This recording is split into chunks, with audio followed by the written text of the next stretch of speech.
आजचा विषय आहे अपचन अर्थात इनडायजेशन.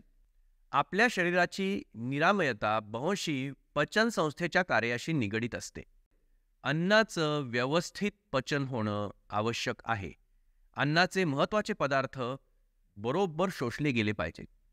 हे न घडल्यास आपण अपचन झालंय असं म्हणतो.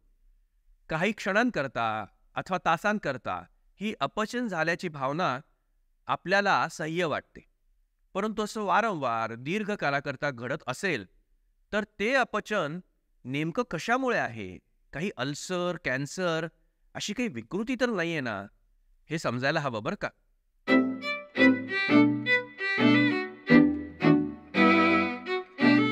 पोट गुबारणं, करपट ढेकर येणं, अस्वस्थ वाटणं, मळमळणं, भूक मंदावणं, अन्नाला चव नसणं, अन्न कडू लागणं ही सगळी अपचनाची प्राथमिक रूपं आहेत. पण याबरोबर जर वजन कमी झालं, पोटात दुखत राहिलं, रक्तस्राव होत राहिला तर ही लक्षणं अपचनाबरोबर असलेल्या गंभीर आजाराची द्योतक समजावी.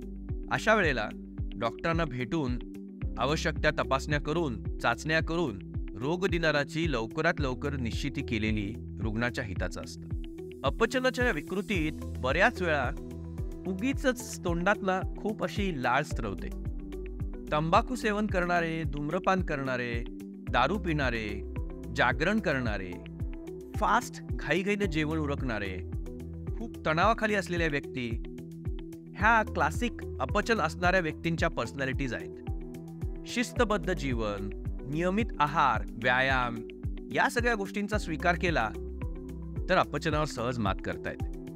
अर्थातच दारू, तंबाखू, स्मोकिंग, खूप वेळी चहा, खूप कॉफी, सारखे मसालेदार बाहेरचे तळलेले पदार्थ, तुस्त हाणणं, भरपूर पिणं आणि मस्त लोळणं या सुखाच्या तथाकथित कल्पना आपल्याला सोडून द्यायला लागतील. योग्य आहार, योग्य विचार आणि योग्य विहार ही निरामय जीवनाची त्रिसूत्री आहेत, हे लक्षात घ्या.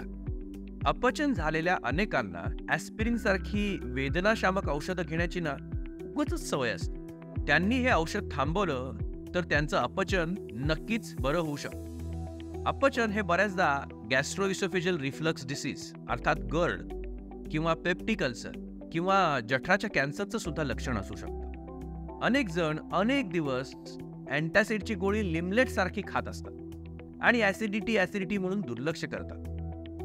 गोळी घेतली तर आराम मिळणारच ना, पण त्यामुळे एखाद्या गंभीर आजाराचं निदान होण्यास उशीर होऊ शकतो, हे लक्षात ठेवायला पाहिजे बरं का. नॉन अल्सर डिस्पेप्सिया हा अपचनाचा प्रकार मात्र थोडासा वेगळा आहे.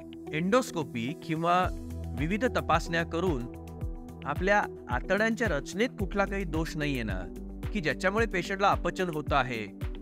लठ्ठ व्यक्ती, तेलकट आहार, तणाव, धूम्रपान ही याची कारणं असतात. जेवण घेतल्यानंतर पोटात जळजळ होणं, सकाळच्या वेळी मळमळणं, गॅसेस होणं असं वारंवार घडत असल्यास डॉक्टरांचा सल्ला घ्यायला पाहिजे. एच पायलोरी ह्या नावाचे जंतू ह्या अपचनाला कारणीभूत असतात आणि दुर्लक्ष झाल्यास त्यापासून बरा न होणारा अल्सर होऊ शकतो. या सर्व आजारात अपचन टाळण्यासाठी काही सोपे उपाय करता येतात. एक तर एका वेळेला पोट भरून जेवायचं नाही.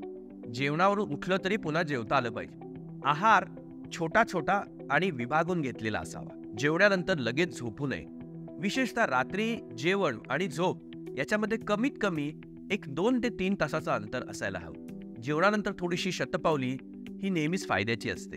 जेवणापूर्वी लिंबू पाणी, अधूनमधून उपवास, एखाद्या कुठल्या विशिष्ट अन्नपदार्थाने जर अपचन होत असेल तर त्याची नोंद ठेवून ते पदार्थ टाळणं, तणावमुक्तीचे प्रयत्न, शवासन, मेडिटेशन, पवनमुक्तासन, उषपपान यामुळे अपचनावर मात करण्यास मदत होते. वजन कमी झालं ना तरी निम्म अपचन कमी होऊ शकतं.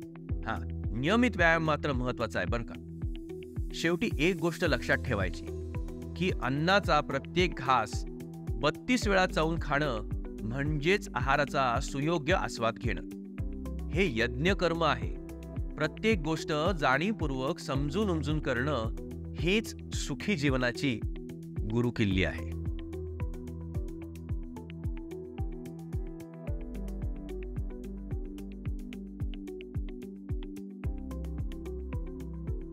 आजचा विषय संपला असला तरी आपलं ध्येय संपलेलं नाही. आरोग्याविषयीची संपूर्ण माहिती आणि मार्गदर्शन आपण यापुढील ऑडिओ व्हिडिओतही असंच चालू ठेवू. या पुस्तकाची पूर्ण लिंक सोबत शेअर करत आहोत. तुम्हाला हा प्रयत्न आवडला असेल तर याची लिंक शेअर करा, सबस्क्राईब करा आणि हो, निरोगी आयुष्याची तुमची ही वाटचाल अशीच कायम चालू ठेवा.